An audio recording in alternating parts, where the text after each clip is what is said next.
Sounds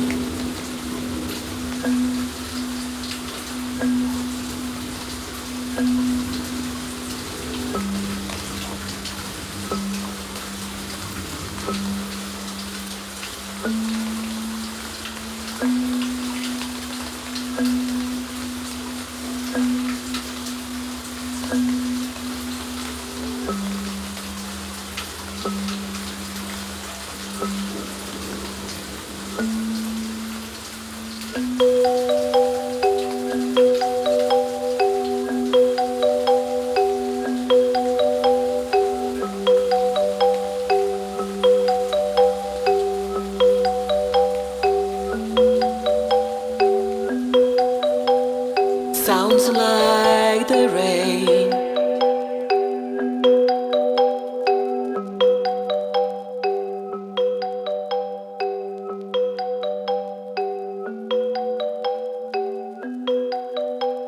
Sounds like the rain on my face. The rain on my face.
When fear first quelled, though never ceased, we emerged disbelieving in those early days, as if from a rabbit hole to a new and parallel universe, frozen, holding our breath. COVID-19 struck London with a boom. Panic had I felt lost and numb. It's here to stay. It's here for a long while. We need to protect each other. Credit those who work at this. The key workers. Come. Time for liberty. Time for protection. Nature. Become as one.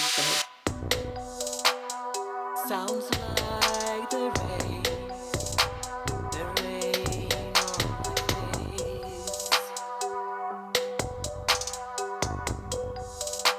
The rain on my face. Sounds like the rain coming down on me, falling down on me, watering the earth. Come wind, come move my soul. Let me breathe another day. Come sun, come warm my blood. Bless the earth, bless the sky.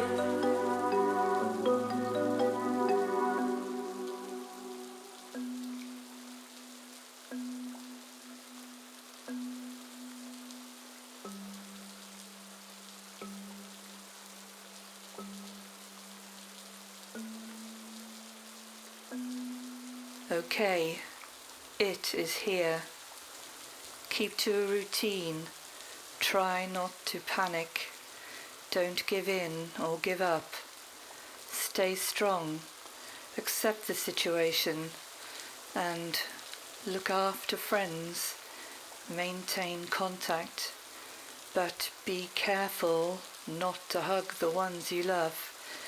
Keeping upbeat requires some effort. I miss my family, so I Zoom and call. Accept I may never see my father again. Love him, miss him, want to hold him. Look after my body, myself. Try not to feel trapped. Keep my mind active, engaged. Try not to think about it all of the time. Keep cheerful. Reassure my children. Zoom. Tell myself of how others experience a lot worse than me. How communities I belong to are so generous, supportive and kind. Time to think. Workers, volunteers, tough, resilient, tireless. Take care of us.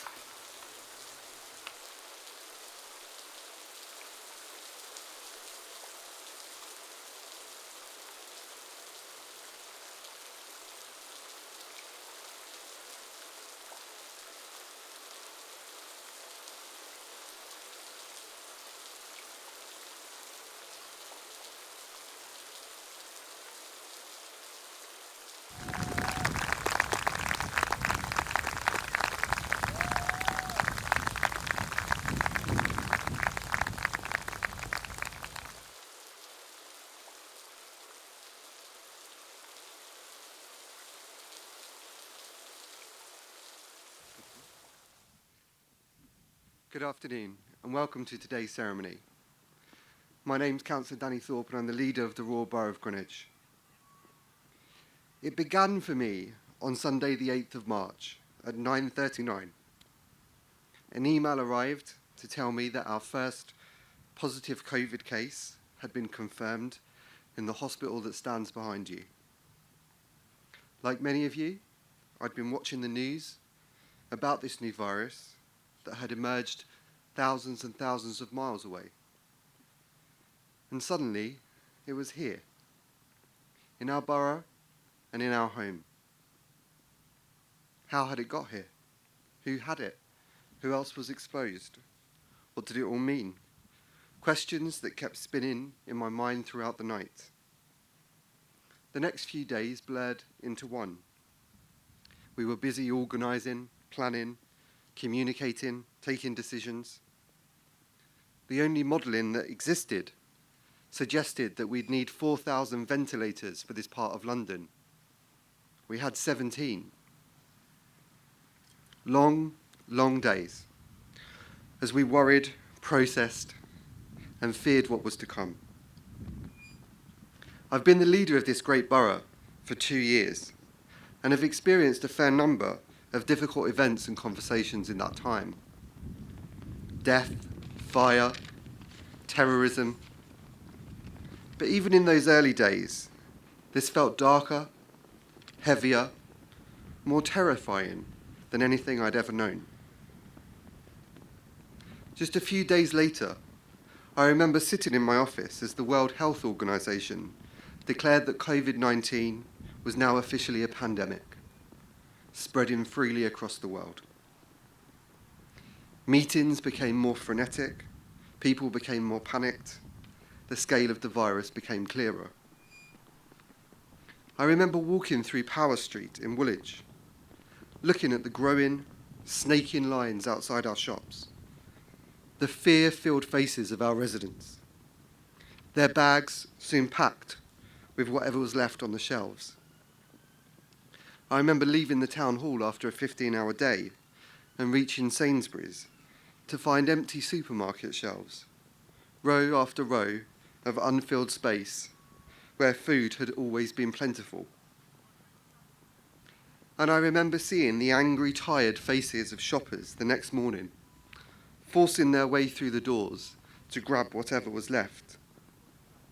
Shop workers terrified as the angry mob surged through the store like a raging sea, moving too loudly and too quickly to hear the desperate voices of those swept up in the storm.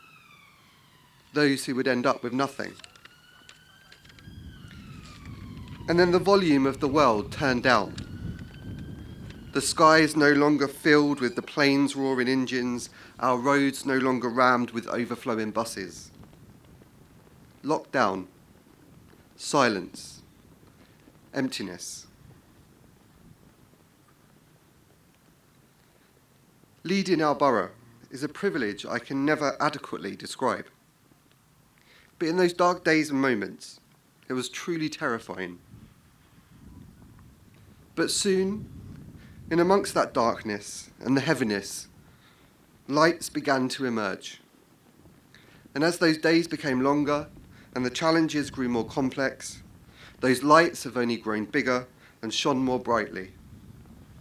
Those lights, all of you, the stars that have guided us here in Greenwich through this pandemic today.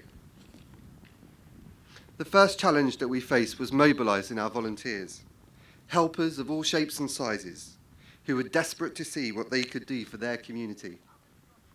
Some were furloughed, some were fearful, but all were fearless in their determination to help. Volunteers like Chris Mannion, who is here with us today. Chris and hundreds more joined our community hub. Others joined the Greenwich Mutual Aid Group, established by an incredible woman called Kathy Wang, who had never volunteered for anything in her life. Since the 27th of March, Chris, Kathy, and our Greenwich Army of Helpers have given Greenwich over 52,000 hours of volunteering time, almost 6 years of continuous service in less than 160 days. Can I ask you please to join me in showing your appreciation for Chris, for Kathy, and all of our extraordinary volunteers.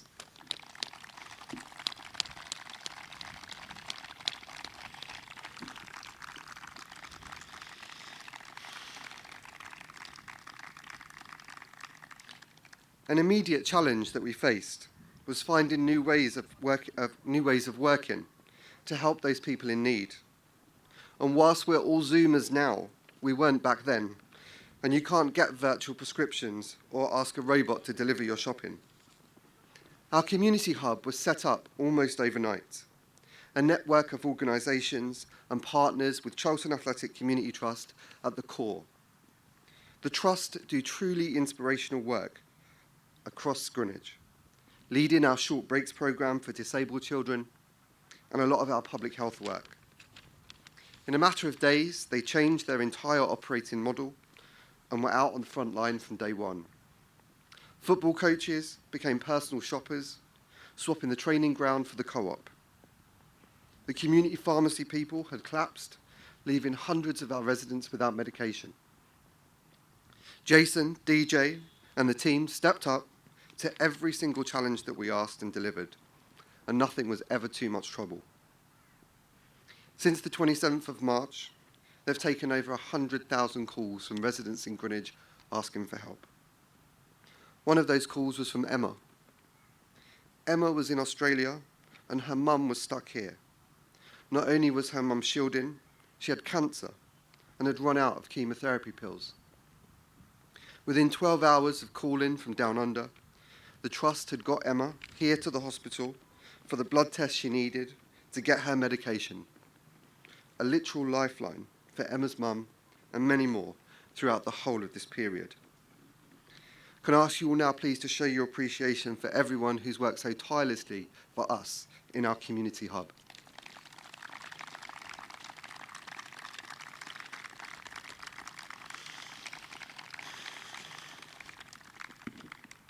It's sometimes difficult to remember what life was like before, but when we look back, we know that food poverty was on the rise. In 2010, there were 29 food banks operating in this country. After a decade of Tory-led austerity and savage cuts to our public services, you won't be surprised that today there are more than 2,000. But even with poverty rising so sharply, the supply or provision of food had simply not been an issue for many people before COVID. As panic and fear spread from the middle of March, shops were stripped bare of almost everything. And in those early days, a tin of tomatoes was probably more valuable than a bar of gold. Getting food to people was probably the biggest challenge that we faced. With thousands of people shielded and thousands more unable to leave the house, meeting the most basic of human needs was essential. The Greenwich Cooperative Development Agency has been in the business of supporting our communities to be healthy and sustainable since 1982, and never have they been more valued or more appreciated than now. Claire, Jane, Mel, Jazz, Gary, the whole GCDA team used all of their local networks and knowledge to start feeding the people who needed it, cooking thousands and thousands of meals for our older residents, our children who just left care. Ensuring local businesses supported our effort and stayed in business as a result. Distributing thousands and thousands of food boxes across our borough. It has been the most extraordinary effort. If you ever get the chance to take a visit to the Woolwich Common Community Centre, which is just over the road, I urge you to go. It's a place that warms the soul, a place that shows the power of people and what can be achieved when people work together. Can I ask you please to show your appreciation to the incredible team here at GCDA for everything they've done for our most vulnerable residents during this time.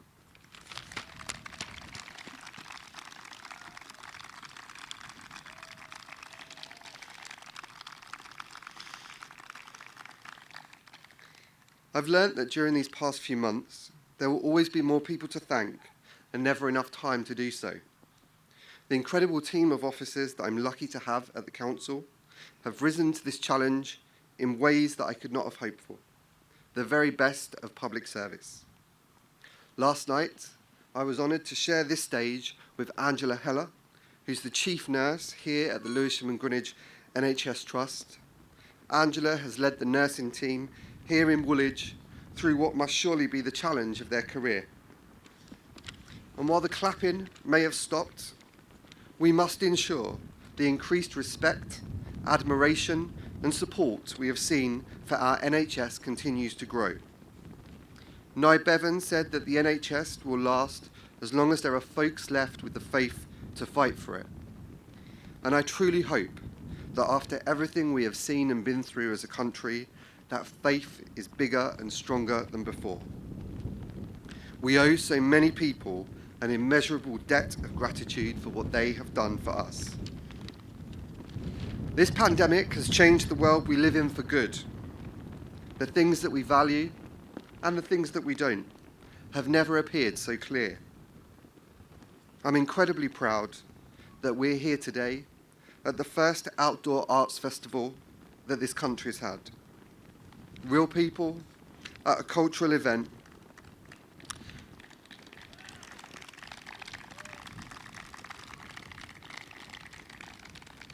Not a Zoom event in sight or anyone shouting down the phone that you're on mute. The fight is on to rebuild and recover, and we must never forget that culture, in all of its forms, is an essential part of our lives. A vehicle that brings us all together, that allows us to reflect, to enjoy each other, and to celebrate the togetherness that has got us here today, 158 days since lockdown began. So today, I stand here in awe of the phenomenal individuals and organisations that sit before me that we're so blessed to have here in Greenwich. We mourn here in Memoriam for everything and everyone that we have lost. And we surely stand here together in the hope that better days lie ahead of us. It's now a real privilege and honour for me to introduce a man who I met at the age of 11 as a pupil at Thomas Tallis School, when Miss O'Marney ran a poetry week and got a number of incredible artists in to perform. Put your hands together, please, for Mr. Lem Sisse. Thank you.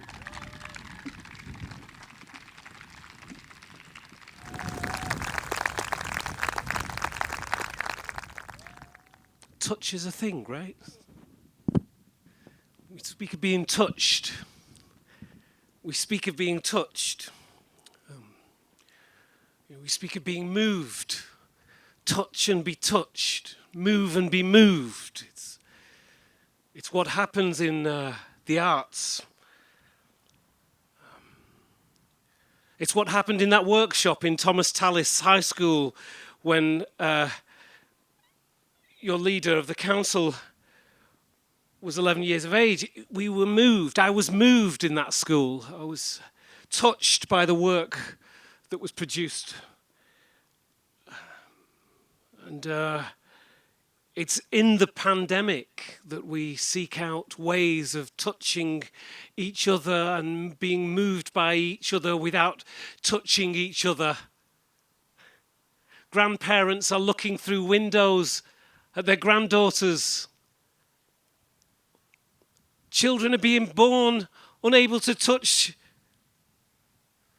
the person that gave birth to them. I've seen that photograph. And believe me, I can't say any more than this, but you will all see that photograph over the next week. The pandemic has led to the arts, and particularly poetry, being right at the heart of who we are. How do we communicate the love and the loss at the same time without physically touching those we loved or we lost, other than through poetry, through art, through song, through movement? Poetry is more popular now than it's ever been. And the one poem I've just decided, it's going to be one poem, by the way, the one poem that I'm going to read for you was meant to be read at weddings that were cancelled throughout this pandemic. I received messages from people saying we were going to read your poem at our wedding and we can't now because the wedding's been cancelled. It'll happen in the future. And one person wrote to me to tell me that they had read the poem at their mother's funeral and that it was a celebration of her life. Now, that is a big introduction.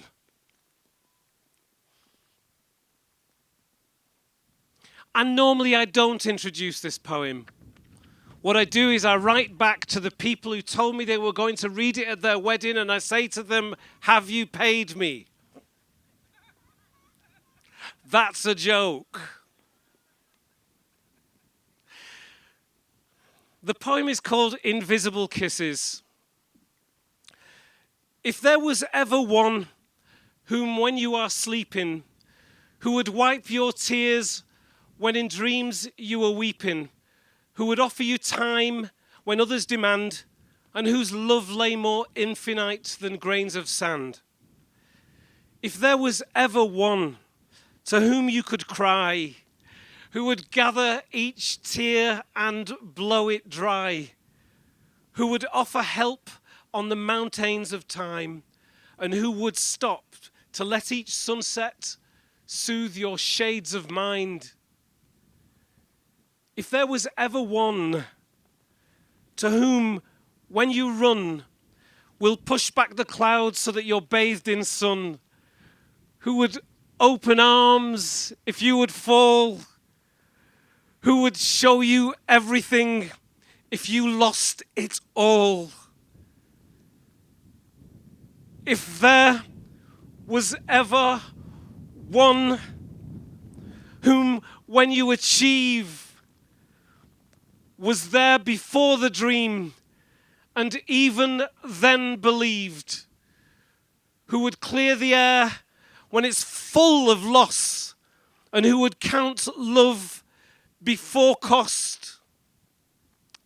If there was ever one whom when you are cold will summon warm air for your hands to hold, who would make peace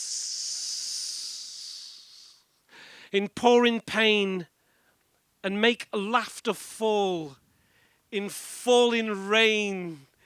If there was ever one who can offer you this and more, who in keyless rooms can see open doors, who in open doors can see open fields, and in open fields see harvests yield, then see only my face in the reflection of these tides through the clear water beyond the river's side.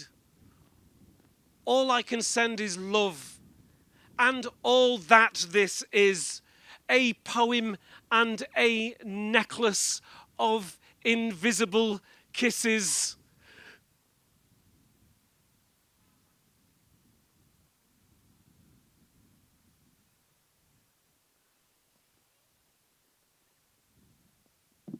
Thank you.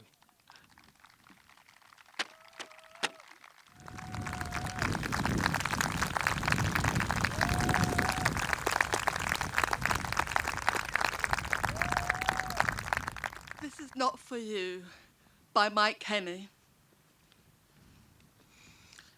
Some ends are final, a full stop placed, a line drawn, a name signed. Some ends a silence falls, a finger to lips, a shaken head, a hand waved. But some leave a question, simply hanging there, a pen dipped in water, written on thin air. It feels as if it's losing, though everyone calls it surviving. Some ends are final, but some ends are a beginning.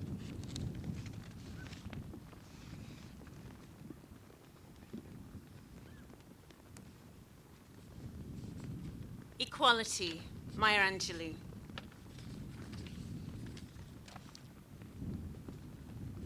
You declare you see me dimly, through a glass which will not shine, though I stand before you boldly, trim in rank and marking time.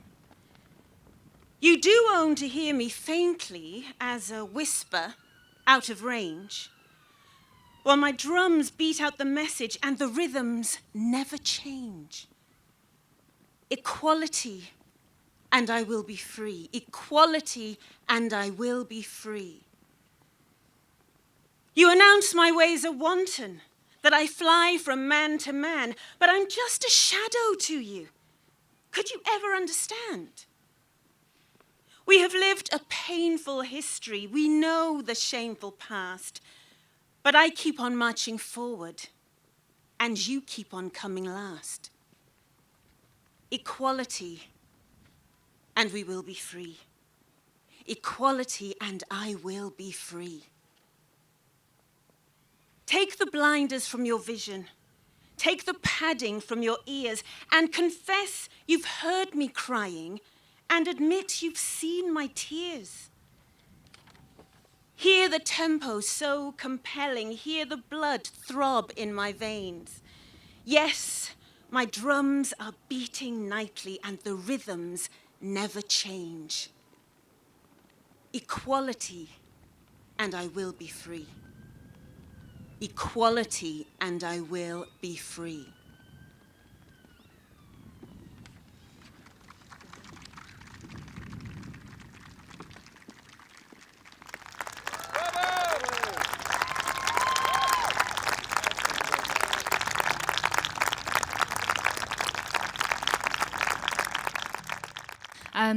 Thank you so much for having me here today. My name is Molly Case and I'm a nurse and a poet. It's a real pleasure to be amongst you. I can see some NHS colleagues over there.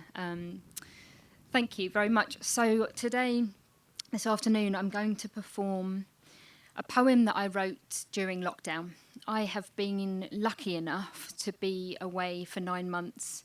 Well, not for the whole 9 months having the baby, but I went and had a baby.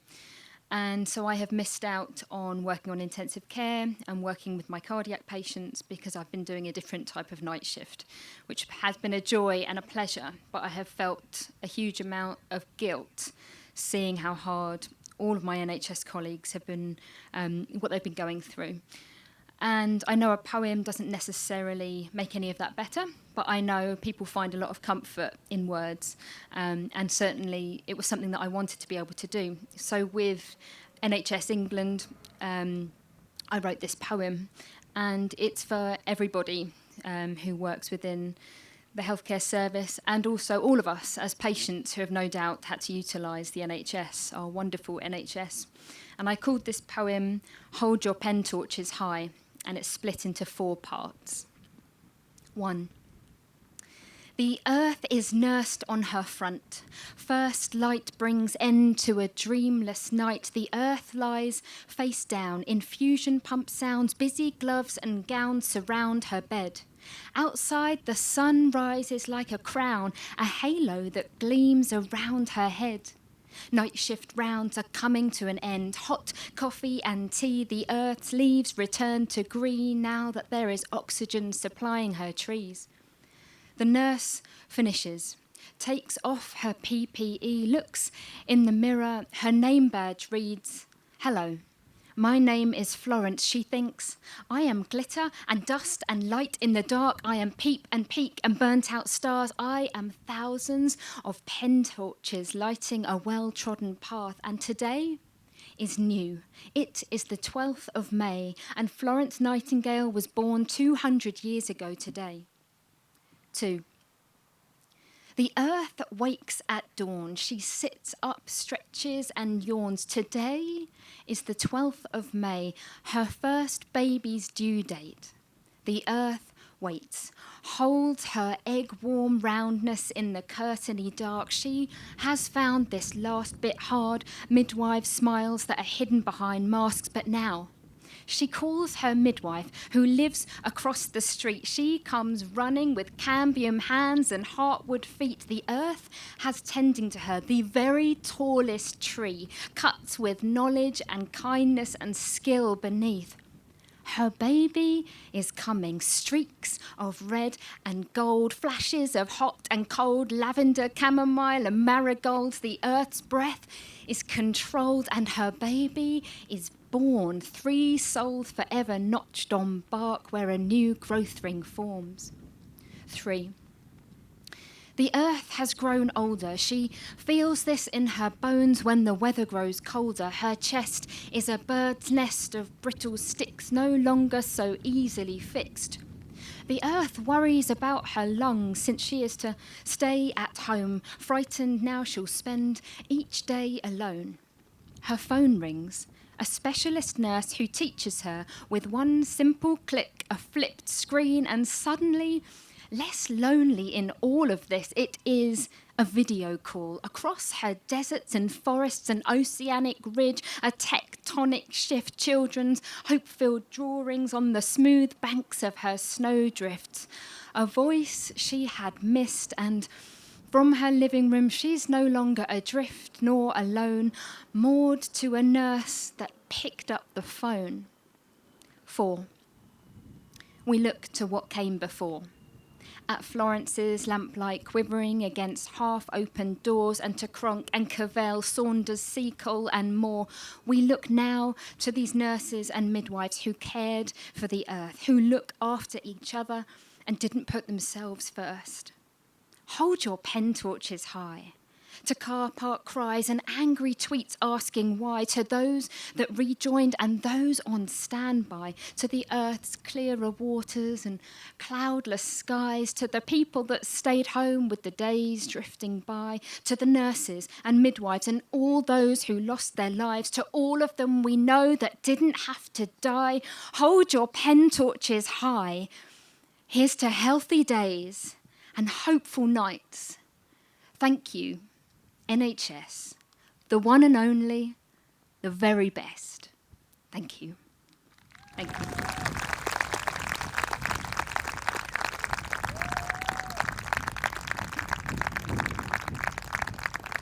Hello, my name is Martina Laird, and it's a pleasure and an honor to be here. In Intimations, her new book of essays, Zadie Smith writes, "There will be many books written about the year 2020, historical, analytical, political, as well as comprehensive accounts. This is not any of those. The year isn't halfway done. She wrote this in the end of May. What I've tried to do is organize some of the feelings and thoughts that events so far have provoked in me, in those scraps of time the year itself has allowed. These are above all personal essays, small by definition, short by necessity. This one is titled An Elder at the number 98 bus stop. Is that Sadie? You don't remember me, do you? I'm so-and-so's mum. I don't think she was in your year as it goes. Know your mum, though. Knew you when you was a baby.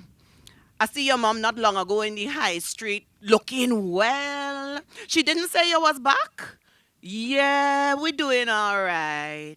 Still Stonebridge, still in the ends. I had just got off a bus and was heading home, but when someone calls me by my name, by my real name, I listen very closely. I attend to the speaker as to an auntie, mighty bosomed in a V-neck t-shirt she has deliberately taken a pair of scissors to in order to drastically deepen the décolletage, and wearing a pair of dark indigo jeans studded with diamante, skin tight, hugging every curve, as they say. The whole back line of her body spoke of power and youth, although by the local coordinates she was giving me, whose cousin knew which sibling's girlfriend at what time, I understood she must be an elder, even if she didn't remotely look like one. I took off my backpack and sat down on the paltry 4 inches of plastic that long ago replaced the sturdy bus stop benches of my childhood. I got ready to receive whatever was coming. It was a bounty. You know where I'm headed? Doctors. You know why? Is this bloody menopause? I sympathized. But as it turned out, I had completely the wrong end of the stick. Now, I am going in there to demand he brings it on. I am 58. What am I still doing with these periods? This can't go on no longer. You know when my poor mother got the menopause? 63 years old. And there wasn't no one in Clarendon to bring it on for her. She just had to suffer it. Not me, though. I'm done. I'm walking right in there and demanding he brings it on right now. Because this is just silly business at this point. I got the fear I'm going to be one of them miracle moms on the news. Nah, I'm only teasing you.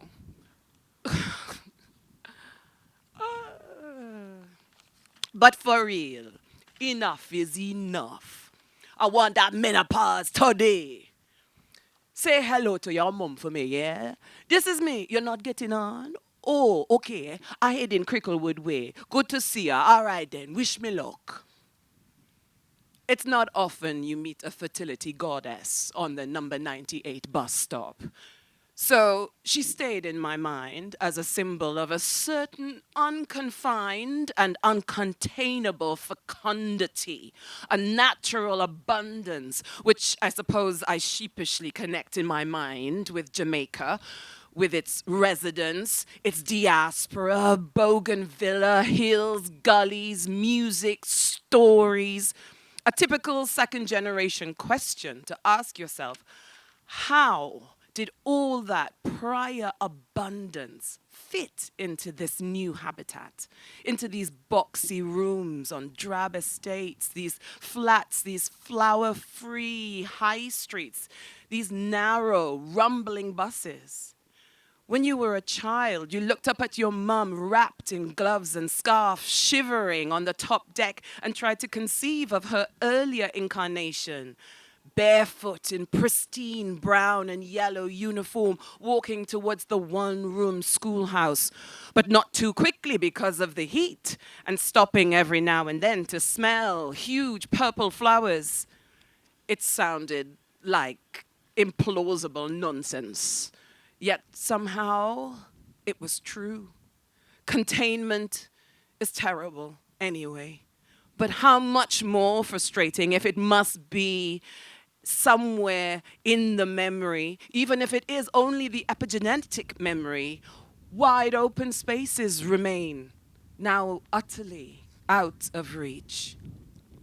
When lockdown arrived in England, I thought of this fertility goddess and of the small flat on the Stonebridge estate, routinely described in English news as the notorious Stonebridge estate, that now contained her more tightly than before. And of course, of the larger Willesden maisonette that contained my mother and me, where 2 or 3 storylines ran concurrently. You catch up on the latest every few days while you simultaneously share your own face. A surreal new advance in human conversation that leads to the self-conscious adaptation of one's own emotional responses in direct response to how you feel they look aesthetically. My mother's 3 stories were: 1, the PPE situation in her workplace, which at that moment was a ward for schizophrenic mothers. The situation was that there was none. 2, updates on the rest of the family. And 3, the progress of her half of the garden, which was going splendidly. Pansies and clematis and magnolia in vibrant array, abundant, flowersome, as she put it.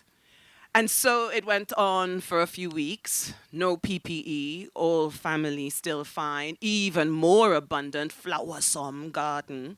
Until one day, when I asked about my little brother, and my mother began one of those long, confusing chains of local lineage, just as the fertility goddess had 6 months earlier, about so-and-so who know, oh, you remember what's her name, who is the cousin of who's it. And anyway, your brother knew her. She was in his year, and her boyfriend killed her last night in her flat in Stonebridge. Poor thing. What? No, this girl was young. She was in Luke's year. You're not listening to me, you never listen properly. Anyway, this lockdown is driving people crazy. Maybe, I don't know. It's just so sad. And then he set the flat on fire, and it's been burning all night.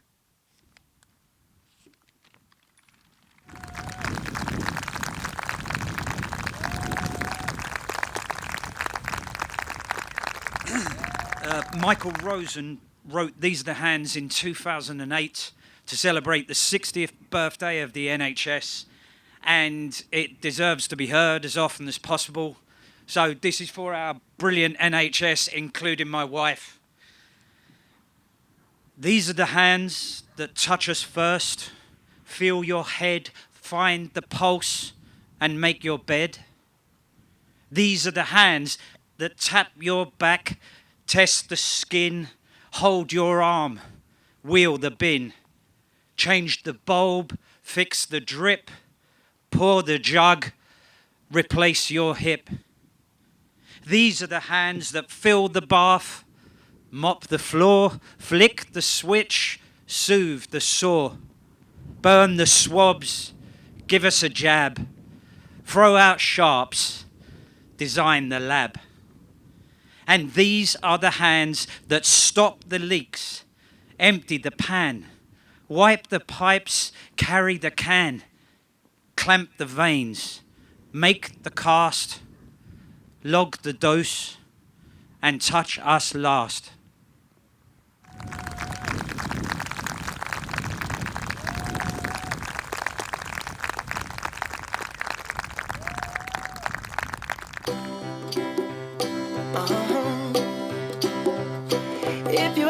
yourself stuck in the middle of the sea, I'll sail the world to find you. If you ever find yourself lost in the dark and you can't see, I'll be the light to guide you. Find out what we're made of when we are called to help our friends in need. You can count on me like 1, 2, 3, I'll be there. And I know when I need it, I can count on you like 4, 3, 2, and you'll be there. 'Cause that's what friends are supposed to do, oh yeah. Ooh,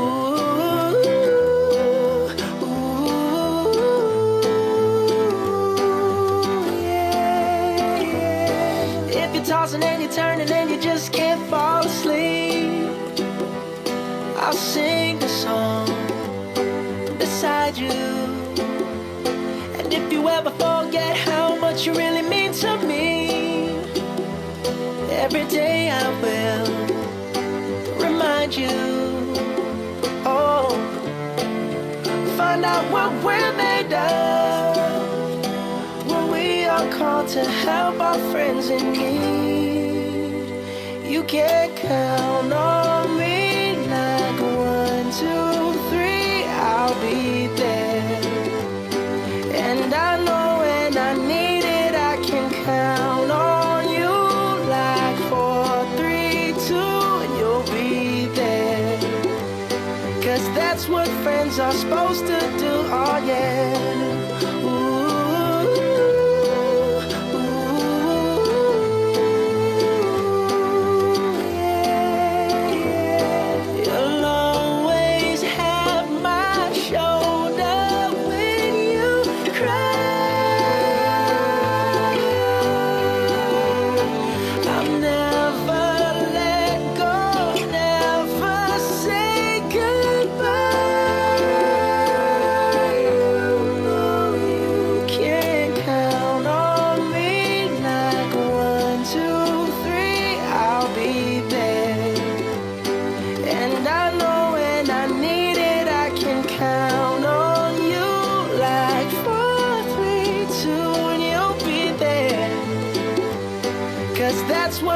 Are supposed to do, oh yeah. Ooh, ooh. You can count on me 'cause I can count on you.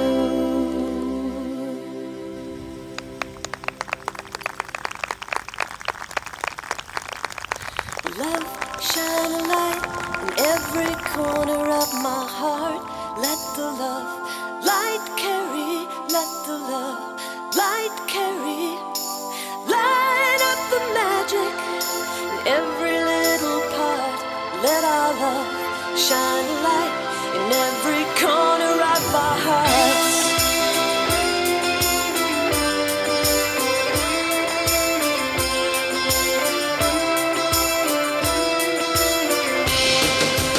Love, shine a light in every corner of my dreams.